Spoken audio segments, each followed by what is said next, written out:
වැඩිහිටියන්ට වඩාත් සුදුසුයි. මෙම වීඩියෝව හුදෙක් රසාස්වාදය සඳහා පමණි. ශෘංගාරාත්මක සාහිත්‍ය පිළිබඳ විවෘත මනසක් නොමැති අය කරුණාකර නැරඹීමෙන් වළකින්න. අවුරුදු 32ක් වෙන නිශානී සුන්දරත්වයේ ප්‍රතිමූර්තියකි. ඇගේ මුවින් පිටවෙන සෑම සිනහවක්ම මිහිරි වූ අතර රන්වන් පැහැති සම සහ දෙනෙත්වල වූ අහිංසක බව නිසා විශේෂයෙන් පිරිමින්ගේ අවධානය ඇය වෙත යොමු වුණා. ඇගේ සැමියා මහේෂ් රජයේ රැකියාවක් කළ මහේෂ් කාරුණික සහ අවබෝධයෙන් යුත් කඩවසම් තරුණයෙක්. නිශානීගෙත් මහේෂ්ගෙත් ආදරණීය ලෝකයේ එකම ස්ථන වූයේ දරුවෙක්. වසර 7ක විවාහ ජීවිතය තුළ වෛද්‍ය ප්‍රතිකාර සියල්ලම අසාර්ථක විය. කිරිසින හා ප්‍රමාද වීම ඔවුන්ගේ හදවතට බරක් වුණා.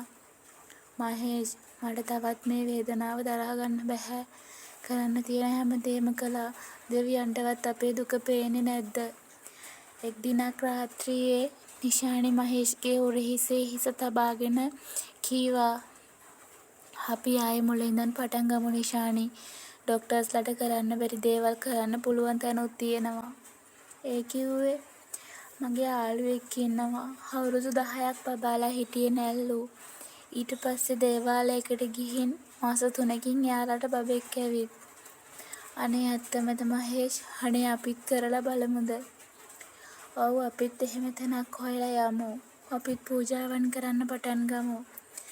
මහේෂ් තම බිරිඳ සනසවමින් යෝජනා කළේ දරුවෙකු ලැබීම ඔහුගේත් එකම සිහිනය වන නිසායි. ඒ අනුව ඔවුන් දේවාල කිහිපයකටම ගිය අතර අවසානයේ කොළඹට නොදුරු ගම්බද පළාතක පිහිටි දේවාලයක් පිළිබඳව අසා එහි ගියේ දහසක් බලාපොරොත්තු හිත් තුළ රඳවාගෙනයි. එහි සිටියේ වයස අවුරුදු 50කට ආසන්න පළපුරුදු පෙනුමක් ඇති කපු මහත්තයෙක්. ඔහු නිශානි දෙස බැලුවේ තරමක් වැඩි අවධානයකින්. ඇයගේ රූමත් බව කපු මහතාගේ සිතේ අමුතු උනන්දුවක් ඇති කළා. මේක ලොකු ගැටලුවක්. ඔබට මහා බලවත් යහපත් ග්‍රහ බලයක් තියෙනවා. හැබැයි දරුපල ලබන්න නම් ඉතාම බලවත් පූජා මාලාවක් කරන්න ඕනේ. හොඳමයි කපු මහත්තයා. ඕන දෙයක් කරන්න පුළුවන්. නිශානි කිව්වේ දැඩි උනන්දුවෙන්. මේ පූජාවන් වලට මාසයක් එක දිගට දිනපතාම එන්න ඕනේ. ඒත් කපු මහත්තයා මේ මහේෂ් කරන රස්සාවත් එක්ක එයාට හැමදාම එන්න බැරි වෙනවා. එතකොට මොකද කරන්නේ? රජයේ සේවකයෙක් වූ මහේෂ්ට සෑම දිනක සහභාගී විය නොහැකි බව පැවසූ විට කපු මහතා කියා සිටියේ ගැටලුවක් නැහැ. මහත්තයා රාජකාරි ටික කරගන්න. මේ පූජාවන් වලට ස්ත්‍රිය තනියම සහභාගී වන තරමට ඇයගේ ශක්තිය දේවාලයේ බලය සමග එකතු වෙනවා. එතකොට ප්‍රතිඵල ඉක්මන් වෙනවා. මහේෂ් තම හිතේ තිබූ අවංක විශ්වාසය නිසා කපු මහතාගේ උපදෙස් පිළිගත්තා. හරි නිශානි, මට විශ්වාසයි. අපේ හීනේ හැබෑ වෙනවා. ඔයා තනියම යන්න පරිස්සමට. මම හැමදාම හවසට ඔයාව ගන්න එන්නම්. හරි නිශානි, මට විශ්වාසයි. අපේ හීනේ හැබෑ වෙනවා. ඔයා තනියම යන්න පරිස්සමට. මම හැමදාම හවසට ඔයාව ගන්න එන්නම්. සැමියාගෙන් ලද අවසරයෙන් දිනෙන් දින නිශානි තනිවම පූජාවලට සහභාගී වුණා. ඇය දරුවෙකු ලබා ගැනීමේ එකම අරමුණින් භක්තියෙන් දේවාලයට ආවේ ගියේ. සතියක් පමණ ගත වෙද්දී එක් දවසක හවස පූජාව අවසන් වූ පසු කපු මහතා නිශානිට දේවාලයේ පිටුපස වූ කුටියකට යන ලෙස අණ කළා. මුළු පරිසරයම අඳුරෙන් වෙලාගෙනයි තිබුණේ. දේවාල භූමියේ වෙනත් කිසිවෙක් හෝ පෙනෙන්නට හිටියේ නැහැ. හිතට අමුතක් දැනෙද්දී නිශානි කුඩා කුටියට ඇතුල් වුණේ හදවත වේගයෙන් ගැහෙද්දී. ඔබගේ ශරීරයේ යම් දෝෂයක් තියෙනවා. එය ඉවත් කළ යුතුයි. මේක ඉතා රහසිගත ක්‍රියාවක්. මේ සඳහා මට ඔබගේ ශරීරය පිරිසිදු කළ යුතුයි. කපු මහතා කියද්දී ඔහුගේ දැහැස්වල තිබුණේ අඳුරු කෑදර බවක්. ඒ කිව්වේ කපු මහත්තයා මේක රහසින් කරන වැඩක් එල්ලේ. මේ පළතුරු වට්ටියේ තියෙන පළතුරු වලින් කහ පැහැති පළතුරක් අතට ගන්න. නිශානි කිසිවක් හිතාගත නොහැකිව තාමත් කපු මහතා දෙස බලාගෙනයි හිටියේ.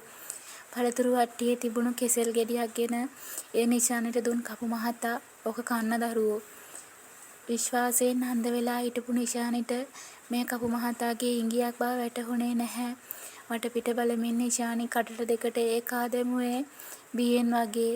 එක්වරම නිශානිගේ කන ළඟින් ඇහුණු කටහඬට ඇයගේ ගතම වෙවුලා ගියා. "කෙල්ලේ, මේක හරි බලගතු ක්‍රියාවක්. මේක මහත්තයාට කියන්න එපා. ඔයා හරිම ලස්සන කෙනෙක්. ඔබට දරුවෙක් ලබා දෙන්න පුළුවන් මට විතරයි. මේක දෙවියන්ගේ කැමැත්ත." "කපු මහත්තයා, මට ඒක කරන්න බැහැ. මගේ මහත්තයා ඉන්නවා." කපු මහතා හදිසියේම නිශානි වෙත කඩා වැදුනා. ඔහු වහාම හැවා යොදු ලෙස ස්පර්ශ කිරීමට පටන් ගත්තා. "මට ඔයාව ඕනේ නිශානි. දරුවෝ ලැබෙන්නේ එහෙමයි." යයි පවසමින් අසභ්‍ය යෝජනා කරමින් ඇයව ස්පර්ශ කරන්නට පටන් ගත්තා. නිශානිගේ සුන්දරත්වය නිසා ඇය ගැන ඇති වූ තණ්හාව ඔහු තම දේව භක්තියේ මුවාවෙන් මුදා හැරියා.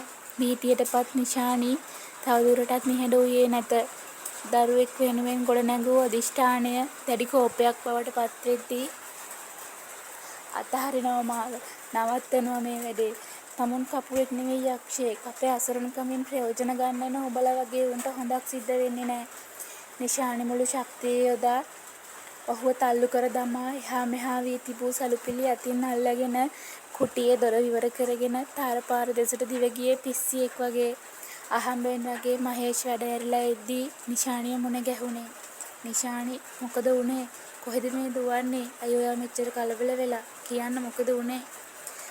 නිශානි කඳුළු සලමින් මහේෂ්ට තුරුල් වුණේ වචනයක්වත් පිට නොවෙද්දී. "මහේෂ්, මට සමා වෙන්න. අර මනුස්සයා මාව ඇල්ලුවා. දරුවෙක් ඕනේ නම් මූත් එක්ක නිදාගන්න කිව්වා." මහේෂ් කෝපයෙන් දත් පිටි කෑවත් ඔහු මුලින්ම තම බිරිඳගේ වේදනාව දැක්කා.